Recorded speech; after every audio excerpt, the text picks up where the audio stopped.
everybody, welcome back to the channel. So on this video,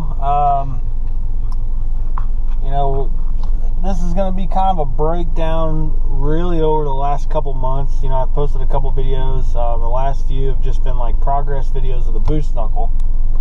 We got the truck up and running I guess it's been probably, at this point, it's been like 2 or 3 months ago. I drove the truck, put a few miles on it just to see how the bass tune was doing on the new Holley Terminator X. The truck did really well, just as far as streetability went and, all that stuff. Obviously, there's always kinks and stuff you've got to work out of these things. You find bolts that got loosened that you forgot to tighten all the way, or just things you didn't tie up out of the way and then they rub on stuff. I mean, there's just lots of little things you run into when you do a full build, and over a long period of time, and then you just forget stuff. I mean, just how it is. We're all human. But anyways, got the truck running, driving, and then basically what you're going to see here in the start of this video, which you'll see very, very little of it. I get to the track, or let's just say not even the track, but I get into situations where there's a lot of stuff going on, and you would think I would be better at this, but I do better when I'm just at home, because I can focus more. But when I'm out and about and I'm at places, the racetrack or car shows, and I'm terrible with the camera. But anyways, what you're going to see here will be our first trip to US 36, which is a local track, a little 8th mile track in a cornfield, basically. And me and my buddy Troy, we decided just one day on a whim, I was like, you know what, the truck runs, it drives pretty well. I don't have any boost control or anything set up on it. It's basically on a wastegate spring. It's on like a 6-pound wastegate spring. And, like I said, I've done street driving with it and stuff. So at this point, I'm just like, the heck with it. Let's just take this thing to the drag strip, little 8th mile track. Obviously not lean on the truck too much. And let's just see what it'll do in the 8th. So we'll cut to that. You can watch a couple little in-car videos here of us taking it down the strip. What's up, everyone? We're on our way to US 36 with the boost knuckle. Me and Troy boy, wind wangs. We're gonna go make some pulls in the turbo boost knuckle here and see what we can get out of this thing. So we'll get to the track and get back to you.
taken 2 or 3 passes that day. It's been a real learning curve, going from the supercharger setup to the turbo setup on this truck. Because in my head I know the truck's supposed to act a certain way with, than it did with the blower setup and stuff. So going to the turbo setup, it was totally different. And this is my first turbo V8. Obviously, I've got turbo Honda stuff before. And then the supercharger build, that was more or less just my first go at, forced induction on a V8. I grew up with V8 stuff, so I mean, the domestic side of me is still there. But anyways, long story short. So I had a couple issues where, I don't know, I think you can kind of hear it in the first pass, just barely. I want to say it's like top of second gear and then into third gear. The truck was kind of cutting out, and I wasn't real sure what it was. But to me, when I pulled the logs, everything looked good. As far as air fuel, looked pretty solid. For a first time at the track, we had no dyno time on this thing or anything. It was literally just street tuning it and, reading plugs and just going from there. But I felt it, and my buddy Tanner Papp was there, and we kind of put our heads together, and he was thinking maybe that the coils were getting too hot where the turbo is placed and the up pipe's placed, or downpipe, I guess you call it. Where the downpipe's placed, the passenger side coils were getting pretty hot. And I guess that's a pretty known thing with those coils. If they get hot, they can just kind of freak out. So we're like, the heck with it. Let's just pull the hood off this thing and make another pass. And, here I am making this video, and I need to have all this stuff in front of me. But if I remember right, I think, I want to say the truck ended up going like 7.1 at like 105 or 104 mile an hour or something like that. I'll go back and double check the slips, and then maybe I'll clip it in here and tell you what it ran for sure.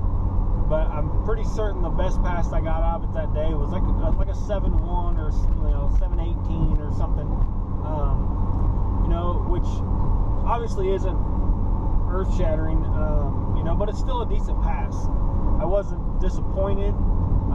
Obviously, you kind of go out to these things with, big hopes and dreams that it's just going to go out and run a number on its first pass, and it never happens that way. Or at least 9 out of 10 times, it never happens that way. But yeah, so, 7.1, not horrible. So that pretty much finished off that day, and then I believe it was a couple weeks later, I just got a wild hair in my butt, and I was like, you know what? I'm gonna take this thing to LS Fest. Take it to LS Fest, show it off. Maybe see some other YouTubers there that cars I've seen come together on YouTube and stuff. So I just said the heck with it. I loaded up and started hitting the road, and then my parents decided they wanted to come along, and I just stopped on the way because it was kind of in the same direction. Stopped to pick them up. My parents and even my brother came with us, and tagged along for that. So yet again, I get there and I just totally don't even think about dragging the camera around with me. I just got so much going on. I get all anxious and stuff, and I just forget all the time. So anyways, I did get a couple passes there. We'll cut to that, show you a couple passes that we got. The first one, I went ahead and decided I was going to make a shakedown pass, do an 1/8 mile pass.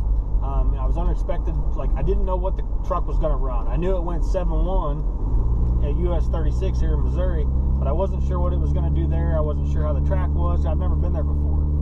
So I just said the heck with it. I left it on 6 pounds. I didn't have any boost control then either. So I just said, we'll run it, see what it does, and whatever it is, I'll be happy with it and just enjoy the show. So, all right, guys, we're all loaded up. Had to make a pit stop, pick up my folks. We got the truck all loaded up. We're gonna hit the road and head on down to LS Fest, and we'll see you all there. What's up, everyone? We made it to Bowling Green, Kentucky for LS Fest, and let me tell you, there's a lot of cars here, just from what little I've seen out in the parking lot, and what I saw last night when I got in town. But we gotta get up, get the ball rolling, get some breakfast, and get some stuff taken care of here at the hotel. Then we're gonna head over to LS Fest and see if maybe we can do some test and tune, maybe enter a class. I'm not real sure just yet, but hey. All right, guys, here goes our first pass at LS Fest.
Really funny, on the way there, my brother and I are talking, and we got to the hotel, and we were watching all these cars drive around all over Kentucky and stuff, in Bowling Green where we were at, and we were talking, and he's like, what do you think this thing's gonna run?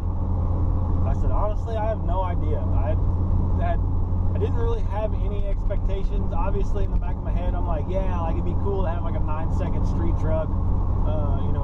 Faster than that would be even way cooler. So, in my head, I'm like, I was really just hopeful for 10s at this point.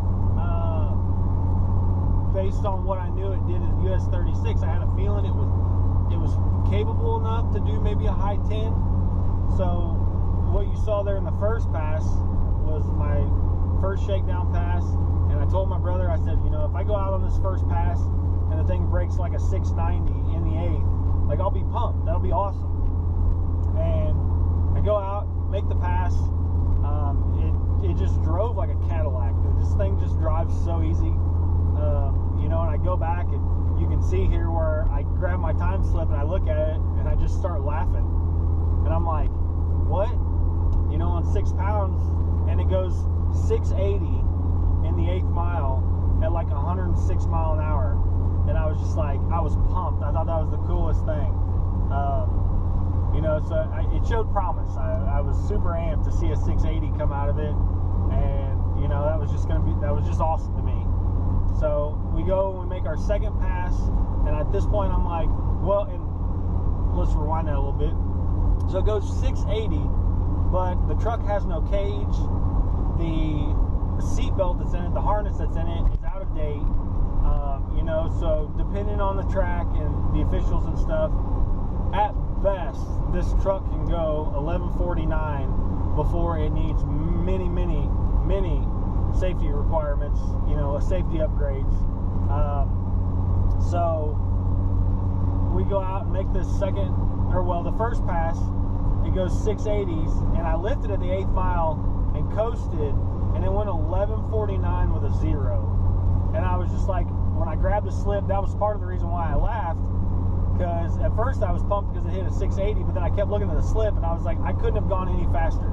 They would have kicked me out. That would have been the end of it, you know. And to drive that far, to make one 8th mile pass and then turn around and drive home would have been awful. I would have been so upset, even though I was pretty impressed with the truck at that point. But they didn't say anything because I was on that line, you know. I was just fast enough. So I said, okay, I at least get one more pass and I'll run it all the way out the back door. So I go up, do the burnout, make the pass. The truck again, I believe the first one was like a 683, and then the second pass was a 680 with a 0 through the 8th. But then the truck ran a 1048 at 133.5 in the quarter on 6 pounds of boost. It's got a 2-step wired up, but it's just enough that it doesn't push through the brakes. So at the time I had the 2-step set up, it was 2200 RPM. That's all the further the brakes would hold if you tried to foot brake it, which 2200 RPM isn't much, you know, but 2200 RPM 2-step, foot brake, stock tranny, stock Timble rear end, you know, and I was just ecstatic. That was the coolest thing. So after that 1048 pass, you know, I got back to the pits and had a few people come up, talk to me about the truck and all that stuff. And it was awesome, the event. I mean, I wasn't there very long. You know, at that point, my parents had sit there all day. They watched me make 2 passes, and they were pretty much done. They were wore out. They didn't want any more racing, which kind of bummed me out because I wanted to stay there, you know, pretty much all night, watch some more racing, hopefully, you know, do a couple interviews with some people and stuff like that. But they decided they were hungry. They were tired of sitting there in the heat and the sun, so we loaded up. You know, we're going to go back to the hotel, and then our plan was to come back Sunday and hang out most of the, you know, at least a little bit of the morning, watch some eliminations, and then we were going to hit the road because it ended up taking us, I think, about I can't remember if it was 10.5 or 11.5 hours. You know, by the time I got and dropped them off, and then made my way back to Kansas City. But it was a great time. I was super pumped with the truck, and I couldn't have been more excited about how the truck ran, especially on 6 pounds of boost. I mean, it was so awesome. I was super pumped. You know, we have. I'm planning on taking the truck to put it on the dyno. I'm gonna hit up my buddy Jeff at Revline here in Kansas City. Same place we take the Finishing Lines car to dyno. Same place we take the MRE Civic to dyno. And Jeff's just such a good dude. You know, he's always willing to help us whenever we need dyno time and all that stuff. And I can't thank him enough. But we're gonna get with him. We're gonna get it on the rollers, make some pulls. I don't plan on doing a lot of tuning. You know, the street tune that we have on it right now is doing pretty good, and I don't want to take up a bunch of time. And you know, Jeff's always doing me favors, so I'm just gonna put it on the rollers, hopefully make a, you know, 3 or 4 pulls, and go from there and just see what it makes. And then we're gonna plan on heading to IFO Topeka, you know, here in a couple weeks, and see if we can make a couple passes there before, well, see if we can make a couple passes, try and not get kicked out just before the end of the season, and then from there we'll kind of have an idea where, you know, what direction we need to go with the boost knuckle. You know, I kind of plan on turning it up a little bit. Tanner Pap, my buddy, he gave me a AEM True Boost. He's like, until we can get the Holley boost control stuff figured out, let's just throw, you know, basic boost controller on it. Start with that. Try and get a little bit more boost out of it without changing the spring, and just go from there. See what the truck likes. See what, you know, it'll take when we throw at it, and we'll just go from there. So, hope you guys stay tuned. That's going to do it for this video.